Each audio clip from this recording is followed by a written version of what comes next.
Hey, 11th graders. So we are wrapping up this lesson and getting ready to take our next test.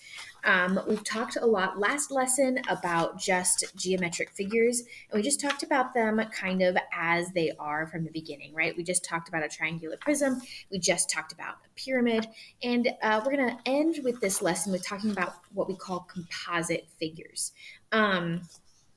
Most of our lesson today is going to be composite figures where they're in an additive sort of way. So this here, you can see that there's two sort of shapes that come together that create this figure. A composite figure is a figure that's been composed of multiple shapes. And so this is an additive composite figure where we've got half of a sphere, in other words, called a hemisphere, and we've got this cone coming together to create this idea of an ice cream cone sculpture. Or we've got the Sydney Tower in Australia. That's a series of, or a combination of four different cylinders.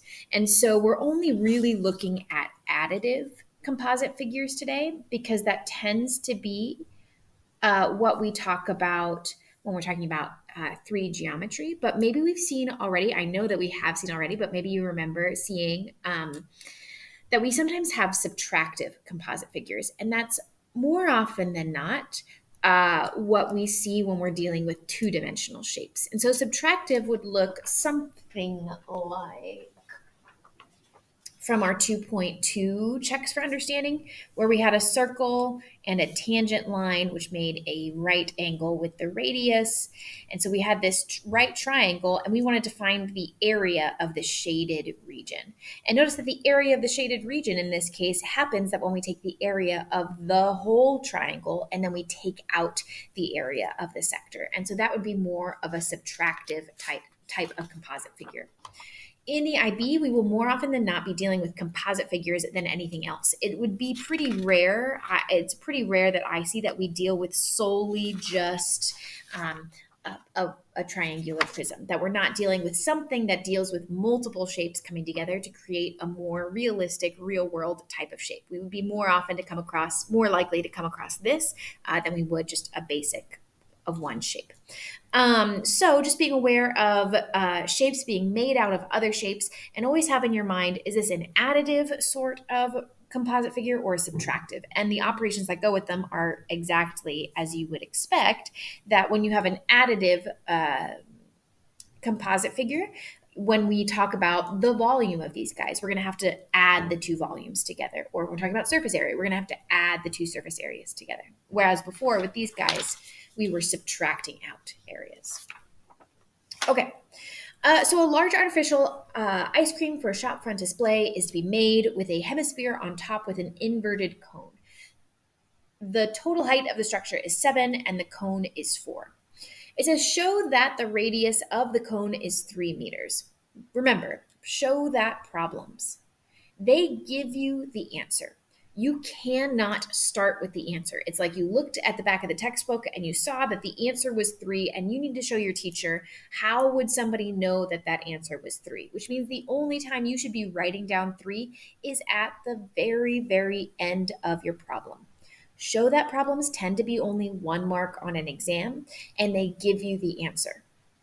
Don't spend time on show that problems on test day. Okay. What we want to do is we want to make sure that we have the answer. We know that this radius is 3, but so we don't need to spend time trying to prove it if we don't need to.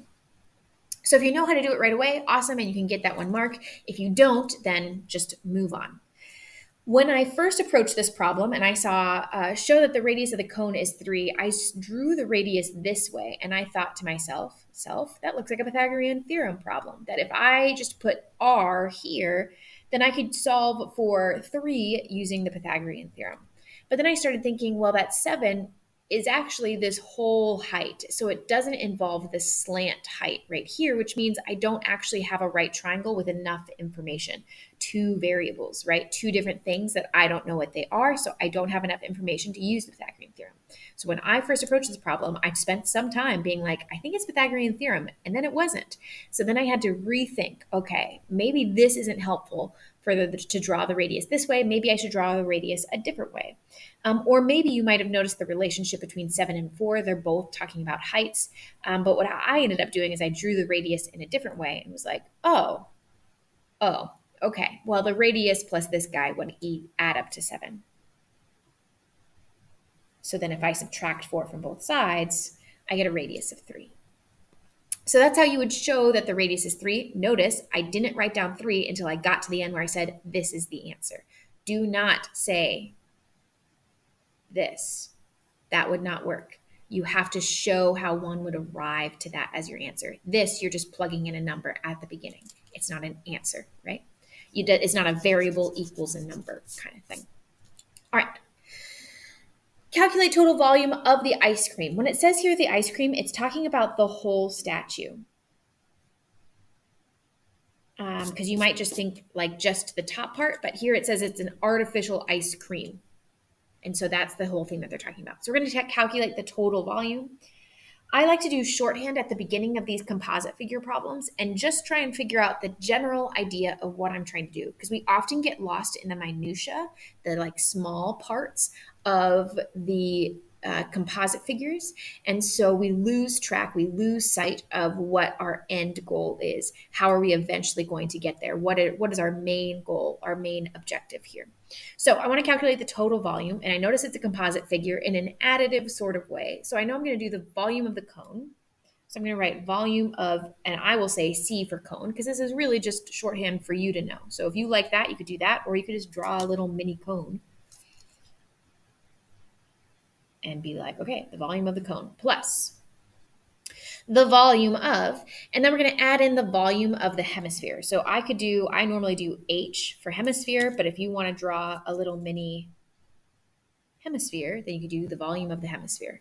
And so having that at the beginning seems really silly, but it is really helpful. I highly recommend it for problem solving, to make sure that you write out the big idea of what you're going to do at the top of your space. So then I need to go through and figure out, well, how do I find the volume? Another important part of a problem solving process. If you have a formula, write that formula out. Go ahead and select below, what is the volume for a cone? The volume for the cone is 1/3 pi r squared h. That can be found in your formula packet. Remember that there are 2 places where volume and surface area 3D geometry formulas are found: at the very beginning under prior knowledge, as well as in your geometry. So there's geometry section, which is topic 3. So make sure that you're being aware of that, and you know where to look. That you have 2 different places for those formulas. So on that note, go ahead and select from the below what the volume of the hemisphere would be. Well, the volume of the hemisphere is half of the volume of a sphere. So if it's 1/2 times 4/3 pi r cubed, 1/2 times 4/3 is, this guy cancels out to 1, that guy cancels out to 2. It ends up being 2/3 pi r cubed. So this would be correct to write down at the beginning, or this would be correct to write down at the beginning. Now that I have my formula idea, I just need to start plugging in the pieces that I need. I've got my recipe, I just need to grab my ingredients. So I need a radius and I need a height, and then a radius again. Remember, pi is just a number, so I need to go up and find my radius. The radius for the cone and the radius for the hemisphere are the same, right? Those guys are the same by way of this being a hemisphere. And so that's going to be a radius of 3 and then a height of 4. Realize, since you were given that the radius is 3, if you didn't answer this first problem, you could still move on to part B and get full points. So my total volume is going to be 1/3 times pi times radius squared times height, which is 4, plus 2/3 times pi times radius cubed. Go ahead and plug this into your calculator and tell me what you get.